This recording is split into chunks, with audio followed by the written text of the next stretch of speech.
Hopes for a good Tolkien adaptation have been bleak since The Hobbit and dead since Rings of Power.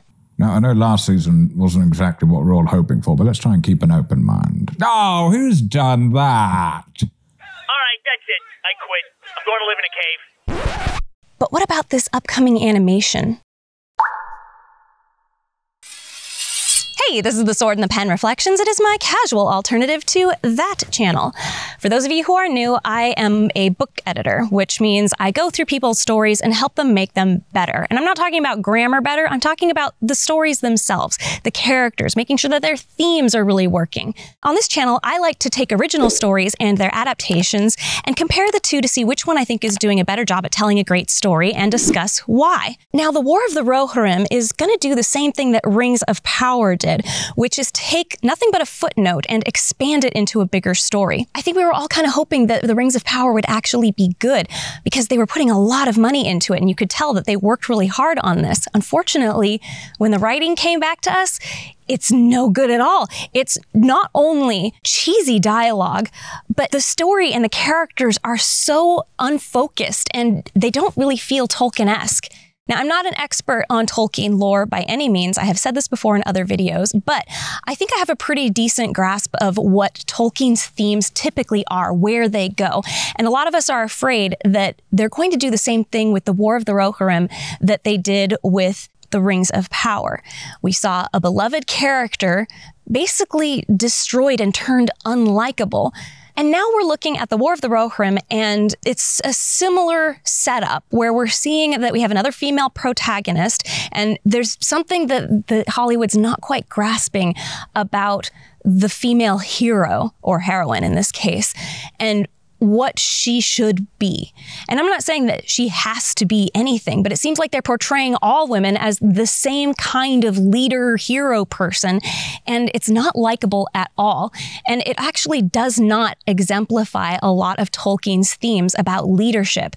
So we're afraid that we're going to see this in this new War of the Rohirrim animation. Now, I do have one little ray of hope with this, and that is that animation takes so long to produce. I mean, it could take months just to get 1 minute of animation done. So what they do is they tend to put a lot of work into the script and the storyboards. They'll refine them and rewrite them and condense them and like really think about what the themes are, making sure that no scene is a waste. No scene does anything that doesn't make sense for the overall story. So my hope is that that's what we're going to see with the War of the Rohirrim. I think it has potential to be a really great story. It's very unfortunate because a lot of people won't watch animation. I mean, even I am sort of pushed away by a lot of animation until I know that somebody says that it's really good. And I actually enjoy quite a few animes. Well, I haven't seen a whole lot of the newer ones, but there are some that I really love and think are some of the best stories I've ever read or seen, or yeah, read and seen. Because Death Note, I read that one when it was coming out, and wow, what a trip. But anyway, let's take a look at the War of the Rohirrim trailer and see if we can decipher anything about what to expect from this show. What are some good signs? What are some bad signs? The first thing that they did in this trailer is obviously a hook to fans of Peter Jackson's original trilogy, not original, but the Lord of the Rings trilogy, not The Hobbit. The Hobbit, there's no clips from The Hobbit that I can see in these first few clips here. There's two purposes behind this. The first one is to say, oh, if you liked that, you're going to love this, which is a very high standard. So I hope that they're able to live up to that.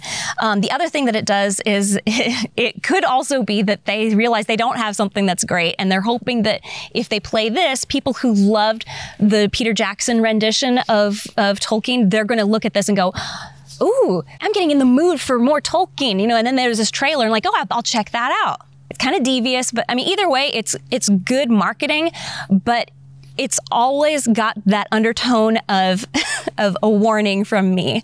For me. Now, I don't know who this Kenji Kamiyama person is, but there is a lot of really great anime out there.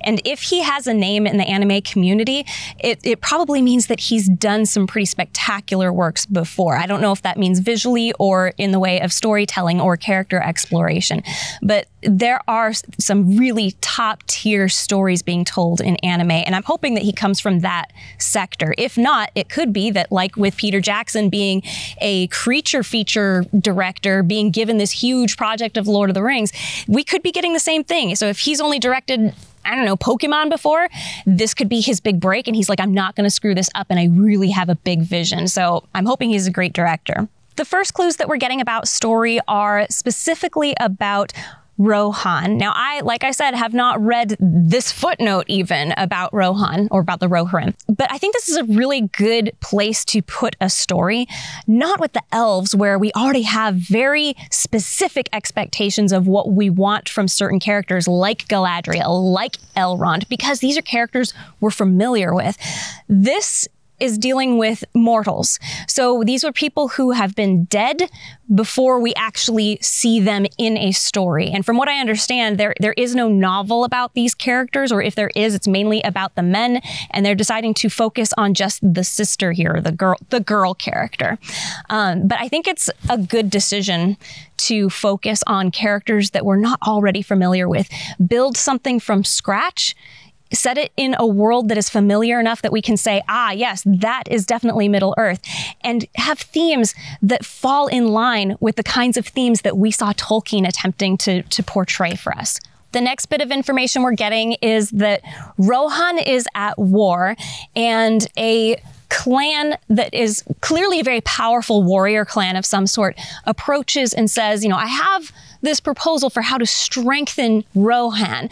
And the son, Wolf, kneels down to the daughter of Rohan, Hera, and says, I seek your hand in marriage, and together we will be stronger. I like this because this is basically saying this is going to be very political. We're going to talk about the politics of Middle-earth, which is where a lot of the really interesting stories happen in Middle-earth as far as the complexities of the world are concerned. So I'm glad that they're saying that right out, that this is about an arranged marriage proposal at the very least between two people who may not always have gotten along. We've got two strong groups of people, but one of them really needs some help. And so we have this other clan coming in, possibly with an opportunity to elevate themselves in the world of Middle-earth. The next clues that we get are about the story of the characters themselves. So we're looking at Hera and Wolf. This is the princess and the son of this other clan leader speaking privately. And Hera says, our fathers speak as if we're not even in the room. I don't want to marry you. And Wolf looks either disconcerted or disappointed. And a lot could be said with that expression. We're not sure what it is at this point. It could be that he really did have feelings for her and now he's slightly hurt. Or it could be that he had accepted his duty to protect the kingdom or protect his people. And like, this is what I'm supposed to do. I'm supposed to join our houses in marriage. And she doesn't want to do it. And now he's like, well, this is going to be hard, or I don't know what to do next. It's an interesting scenario. I'm really enjoying what this is setting up so far.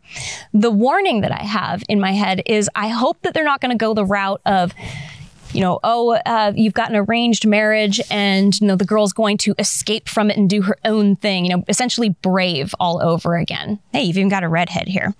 The reason why I don't like that idea is simply because we've seen it done so many times, lately especially, but also seen it kind of fail. Brave was great because it turned into a mother-daughter story.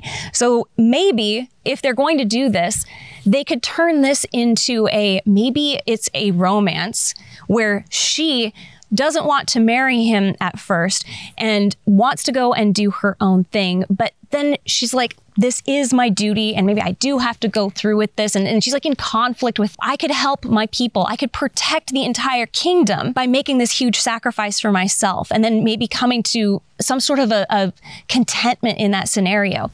Tolkien did not portray women as being these badass warriors, which is what we're seeing a lot of today. Women have to be portrayed as being the badass warrior, just as tough as the guys.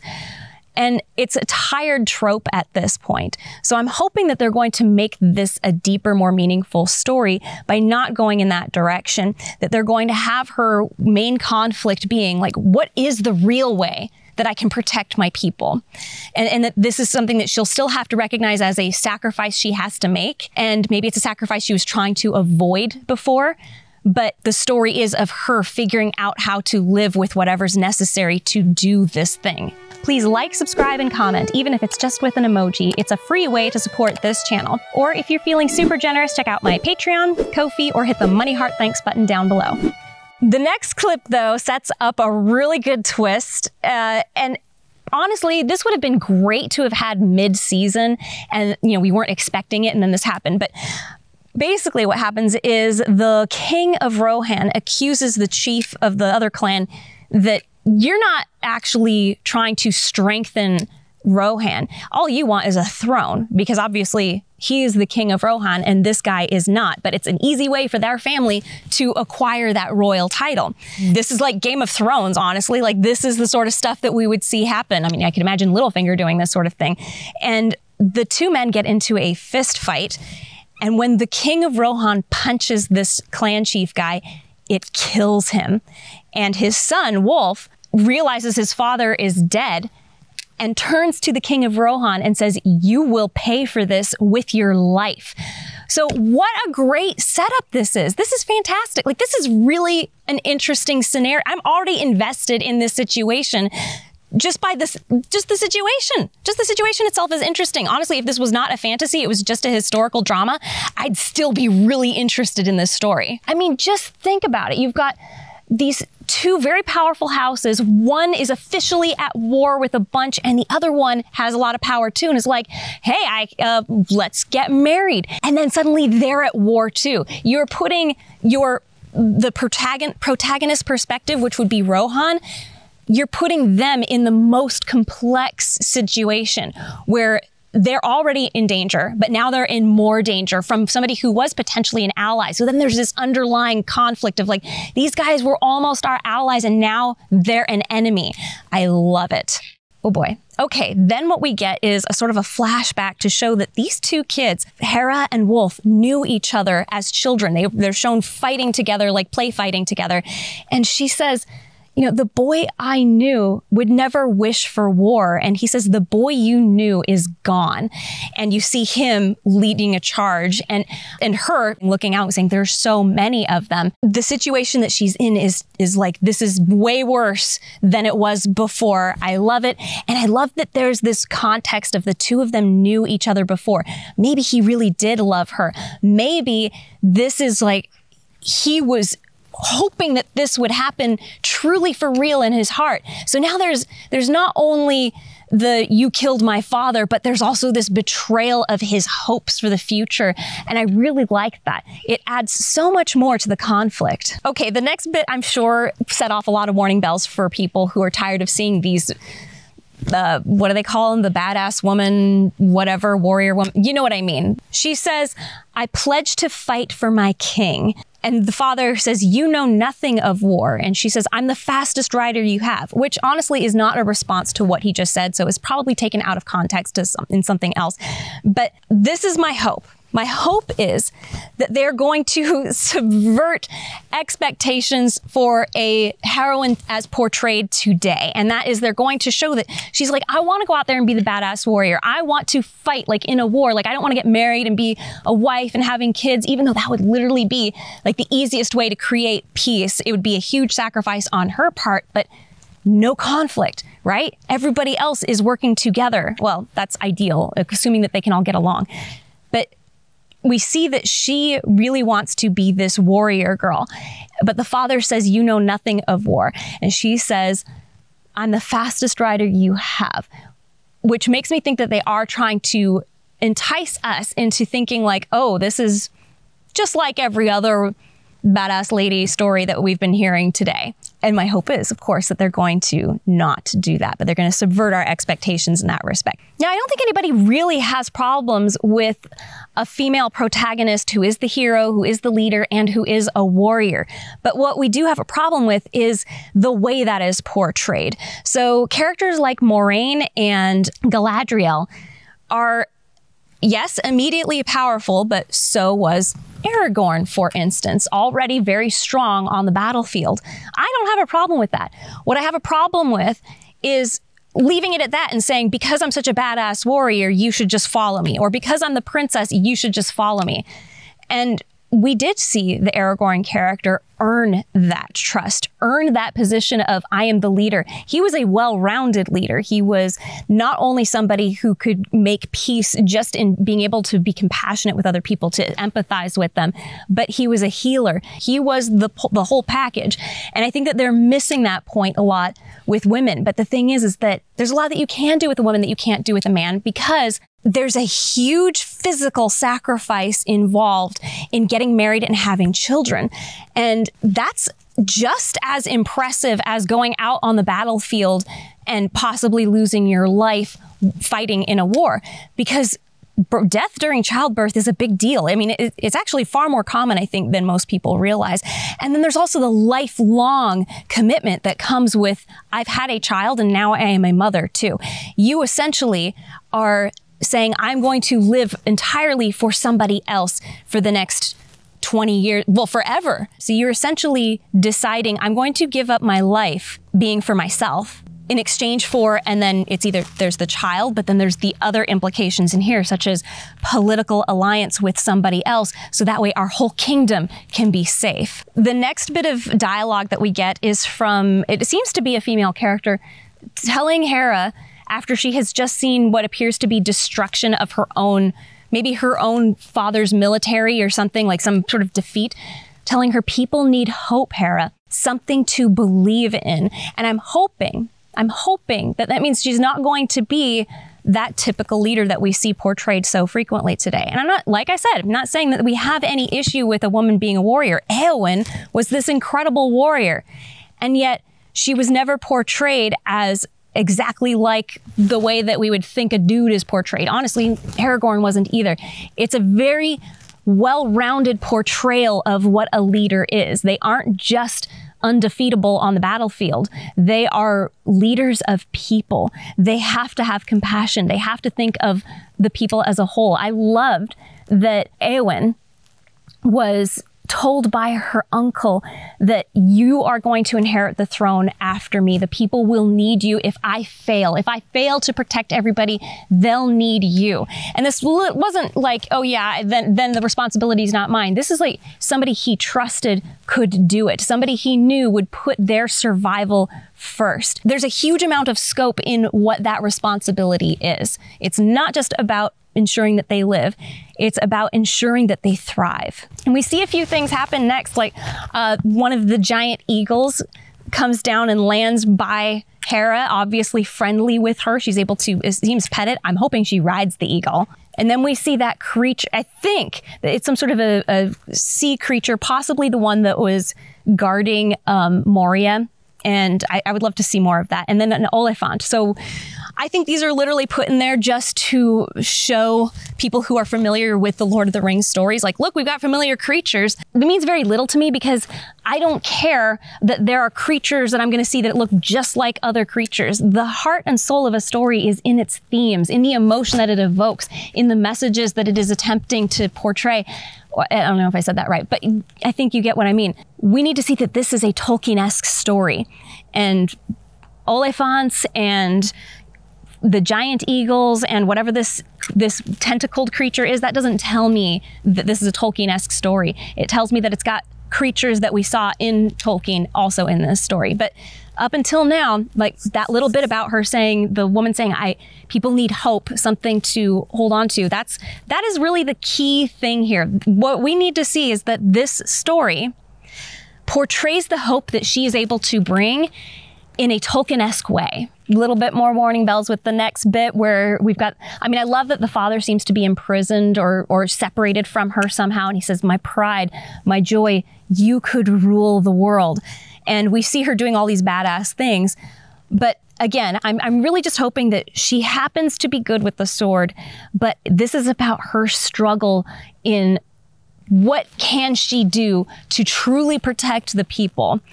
Is it just being the war hero who saves the day and defeats the enemy? Or is this about being someone for her people that they can turn to for guidance in just even the way to live? In this image of her with the giant eagle, maybe what we're getting is that she's somehow going to reconnect the people with the grander spiritual presence that there is in Middle Earth. I would love that. I would really love that. I've only just started the Silmarillion, and it's got this fantastical hierarchy of creators and what you could almost call like angels at work in Middle Earth and ancient creatures, and it's very fascinating. Then you get Wolf saying to Hera at some point, "You think I am afraid of you?" And she says, "You should be." And we see her doing again all these badass things.